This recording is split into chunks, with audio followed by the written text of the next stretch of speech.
All right, so I wanted to do a response to Karceno here, and I've been noticing like a theme here with Karceno and the UFC, right? And sometimes you can kind of gauge where someone is coming from, but um, I'm gonna take a wild guess here. I don't think it's much of a guess. I think I'm pretty dead on, but Karceno, I'm talking to you right now, man to man, right? And I want you to kind of understand where I'm coming with this, right? Number one, you're not wrong about everything you say about the UFC. I agree with some of the things you say. You know, it's not perfect by any means. You know, and to be honest, their model is not going to last for many reasons, right? But most of the things you criticize them for are like that by design, right? So we have to kind of look at everything piece by piece. So number one, I'm going to be 100% honest here. When you critique the UFC and you say things like, "Oh, he's not doing a good job promoting this fighter, that fighter. He could do this, he could do that," right?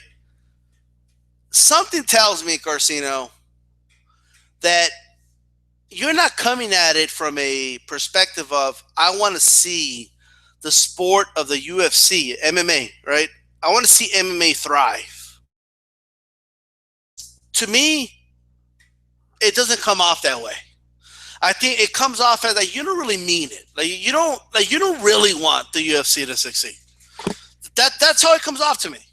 You know, it's almost like you relish not on Ronda Rousey losing, but you relish on the UFC hurting because Ronda Rousey lost, right? And I see like a little bit of consistency here. You could put a pattern with this, right? Almost any UFC fighter that at one point, right, criticized Floyd Mayweather, you really go hard on him for a while, and that's your right. You know what I mean. But like the Conor McGregor thing, Conor McGregor is doing better numbers than any fighter in boxing today, right? I mean, Mayweather would have to come out of retirement for anybody to beat that guy and his numbers right now. He's doing phenomenal numbers. So I honestly don't see where you're getting this whole they could do a better job promoting him thing. I don't know where you're getting it from because I think they are promoting him pretty straightforward. And I understand a lot of the things that Connor's doing seems kind of odd to you, but that's because the UFC and the way it's structured is far different than the way things are structured in boxing. You know, in boxing, you have like way more divisions. You have 4 world titles per division. You have, all these different promoters. So it's easy for a fighter to jump from one fight to another fight and then another fight, maybe jump another division and avoid certain title holders. It's easy for a boxer to do that. It's a lot easier in boxing. In the UFC, they can't do that. It's almost impossible. You maybe have an interim champion here and there, but they really have one champion per division. And to jump up one weight class is a big jump. It's not like separated by a couple of pounds, and it also revolves around grappling, which the weight matters a lot in grappling, a lot, right? So I don't know if we're being honest with some of the things you're saying. And one thing that caught my attention in your last video, you really went in on Conor McGregor because he got put in a near naked choke. You really went in on some other fighters that were put on chokes, right? And you said all their hype jobs get choked out. Now nobody's saying that the UFC doesn't have fighters that they promote over others, and if you were being genuine about it, then I would have a genuine conversation with you about that as well, right? There are fighters that I believe could be very marketable, right? But you made the comment, you said defending the the rear naked choke is in your words, the one of the very first things they teach you to defend against. Look, Karceno, I I'm not gonna act like I watch grappling like I watch boxing. I don't, right? But I've watched my fair share of grappling. Some of the best grapplers in the world have lost to rear naked chokes, right? It's not about it's not the way you simplify the hold. The hold is the easy part. Making the hold happen is the hard part. So just the way you simplified it, and you basically said either A, they don't know what they're doing, or B, they were looking for a way out, so they give you the back. Fighters, I know where you got that from. You got it from the Malignaggi interview. I know it is. Because Malignaggi said that Conor McGregor's a quitter because, he tapped out. He gave his back and he tapped out,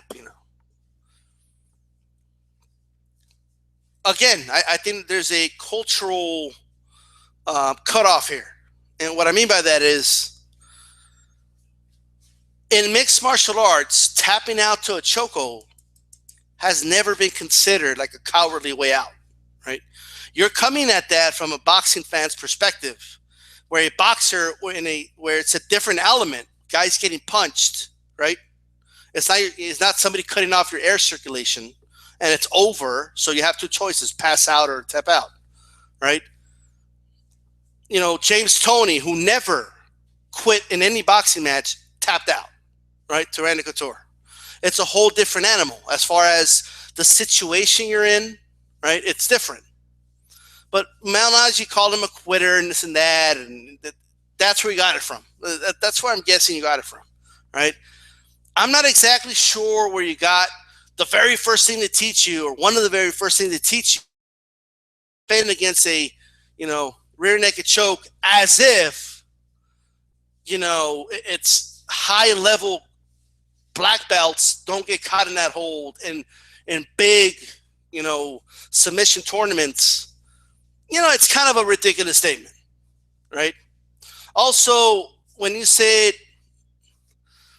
going out in a rear naked choke is the most embarrassing way to go out in MMA, you just made that up. Like, I've never heard anybody else say that. I've never heard another mixed martial artist say that. I've never heard any MMA analysts say that. I never heard anybody in the UFC say that. You said that, right? So that's not true. Okay, that's not true at all, actually. Okay, I don't know where you got that from, man. Okay, but I don't. It's just not true. Guys have been tapping out in the UFC since its inception, right? Guys have been tapping out in grappling matches for over a century. There's no quote unquote shame in tapping out. There's not. The concept of tapping out in a grappling match is different to the concept of giving up, right? Like in boxing, for example, it's different. And if you don't understand that, I don't really know what to say, right? So that's that. Those are just some of the things that kind of caught my attention. And I just don't think you're genuine when you come from the perspective of, I want the UFC to do better. They could do so much better. I don't believe you wanted to do better. I think you wanted to fail. I don't think you want Dana White to succeed. I think you want him to fail. And look, as much as Dana White as a person just rubs me the wrong way, he just does. The way he changed, he used to be like the shy dude, and now he acts all different now. And there are certain things that are very questionable about him. He's not perfect by any means. But to give the guy no credit for anything is as extreme as it can get. All right? I mean, to say Dana never really did anything. Dana, he doesn't really know how to, it's... You said something along the lines of they're putting on fights that could have been the bigger fight if they promoted it right for free on Fox Sports 1, right? I understand that the concept of giving people great fights free on TV maybe doesn't make sense to you, right? I get that, because if if I didn't watch mixed martial arts that much growing up, and I didn't watch UFC that much, and I came at it from a boxing perspective, then I myself would think that way too, right? Because we never get shit on time with boxing, right? This sport, the sport of boxing, never gives us the big fights when they matter the most, and they're always either too late or years too late or down the line, or sometimes they don't even happen, right? Where in mixed martial arts, it's not really the case. Do you have some fights that could have happened but never happened? Sure, of course, right? But it just doesn't happen as often as it does in boxing. It's not even close. Honestly, it's not.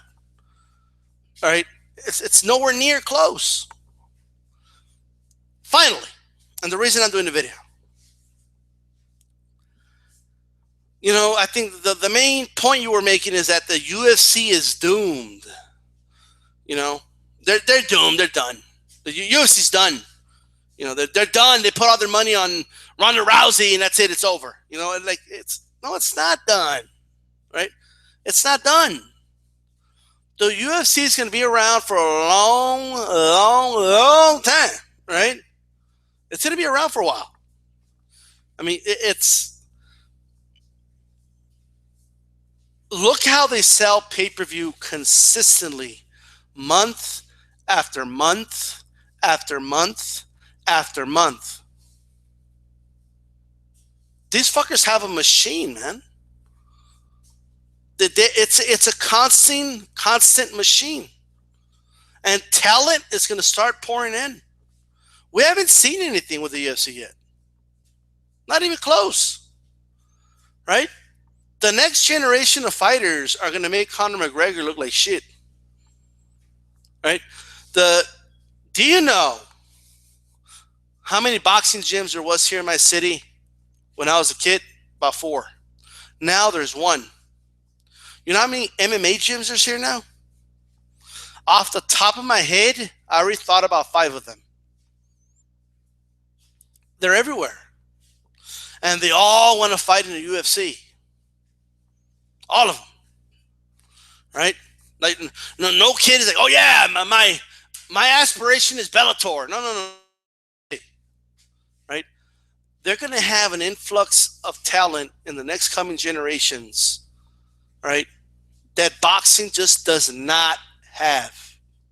And that is a reality that boxing fans need to come with, right? Boxing fans need to come with the grips that the UFC is not going to disappear. It's not going to go anywhere.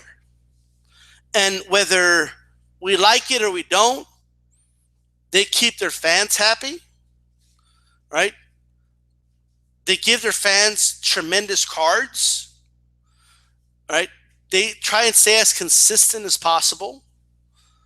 And to say, as much as I don't like the guy, that Dana White has nothing to do with any of that is ridiculous, right? It just is. I think in our lifetime, UFC is still going to be around, right? Now, its fall will not come from, people just stop watching MMA. No. Right? When fighters, create like some form of union, right? Which is going to be hard, especially with the way they lock these guys in with contracts. And these UFC lawyers are good. They're really good, right? But the day that fighters, they finish a contract with the UFC and they're able to legally just put on a pay-per-view on their own without the UFC brand name to it, maybe then we'll start seeing like some form of trend going that direction, right? But when that happens, once there's no league to make all these fights happen consistently, then it's going to start having the same problems boxing's having, right? I don't think it's going to happen anytime soon. I don't even think it's going to happen in the next 10 years. I don't. So get used to it, right? There's going to be another guy that pops up. He's going to be a big star, and then that's going to be the guy that you're going to say, oh, they're putting all the chips on the table for that guy, and then that guy's going to disappear. And, look, right now, some of the things you said that are accurate are, it was stupid to put CM Punk in a UFC pay-per-view. I agree. That was retarded. That was dumb, right? It was dumb to, was it dumb to just bring back Brock Lesnar? I don't know. He is a former champion, so you could say it's dumb, but at the end of the day, though, they didn't originally need Brock. They were going to have John Jones versus DC in that card. That was going to be a big fight, in itself, so they didn't need Lesnar, right? And if you look at the first DC John Jones pay-per-view numbers, they were pretty good. So it's not like they brought in Lesnar because they just no, they were just trying to sell more. They just wanted another audience to come in and watch it. That's all. All right, but we'll see. All right. I mean, we could talk shit on the boxing side. Oh, look, they need Lesnar to do this and they need that.